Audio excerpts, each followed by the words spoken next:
পিঙ্কি বৌদি একদম ঠিক কথা বলছে। দুর্জয়, তোমার বড় বৌদি খুব বুদ্ধিমতী। তাহলে কি করব? হাতটা সরিয়ে নি? এই না, খবরদার না। পুজোটা কি ছেলে খেলা নাকি? পুজোর যা যা নিয়ম, ঠাকুরমশাই যা যা বলবেন সব নিয়ম কানুন পালন করতে হবে। আর বড় বৌমা, তুমি এই পুজোর মধ্যে চেঁচিয়ে বাধা দাও কি করে? তুমি না বাড়ির বড় বউ, বাড়ির কল্যাণ অকল্যাণ তোমাকে দেখতে হবে না, ভাবতে হবে না? আর যদি ভাবতে না পারো তাহলে চুপ করে থাকো, সব ব্যাপারে কথা বলো না। এই জয়, বল।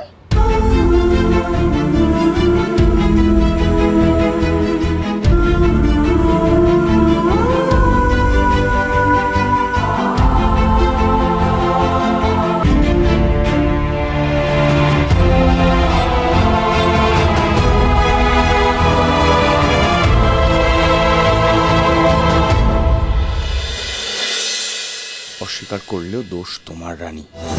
তুমি শুধু আমারই দোষ দেখো। আমি জানি দুর্জয়। তুমি যদি একবার বলতে দুর্জয় আমার ভুল হয়ে গেছে, আমি সেই মুহূর্তে তোমাকে ক্ষমা করে দিতাম। আমাদের সম্পর্কের এতটা অবনতি হতো না। কিন্তু তা না করে তুমি আমাকে ইগো দেখিয়েছ। ঠিক করনি তুমি। তোমার যেটা ইগো মনে হচ্ছে সেটা আসলে একটা মেয়ের আত্মসম্মান রক্ষা করার চেষ্টা। ইগো আমি না, তুমি দেখিয়েছো দুর্জয়। আমার ভালোবাসাকে ছোট করেছো। দোষটা ঠিক কার ছিল সেটা তুমি ঠিক বুঝতে পারবে। আমার একটা কথায় সিঁদুর পরা পর্যন্ত ছেড়ে দিয়েছিলে, আজকে হঠাৎ করলে।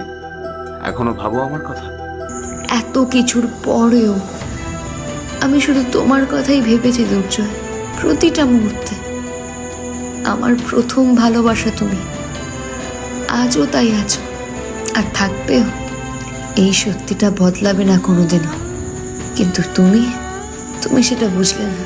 আমাকে ঠকিয়েছ, তারপরেও আমি তোমাকে ভালোবেসে গেছি। আজও রানী, শুধুমাত্র তোমাকে রাগানোর জন্য অনিশাকে বিয়ের কথা বলেছি। শুধুমাত্র তোমার অ্যাটেনশন পাওয়ার জন্য, তোমাকে দিয়ে বলানোর জন্য। তুমি আমাকে ছাড়া কাউকে ভালোবাসো না।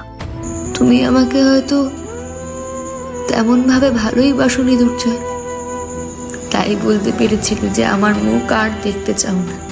অনিশাকে আমি ভালোবাসি না। তোমাকে ছাড়া কাউকে ভাবতে পারি না, আর কোনো দিন পারবো না।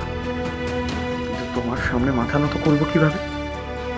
তুমি যে আমায় ঠকাওনি সেটা প্রমাণ করতে পারোনি।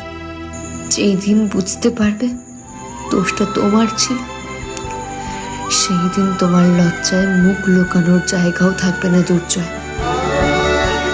সেই দিন ওকে চাইবে না ক্ষমা, বলবে না যে রানী ফিরে এসো।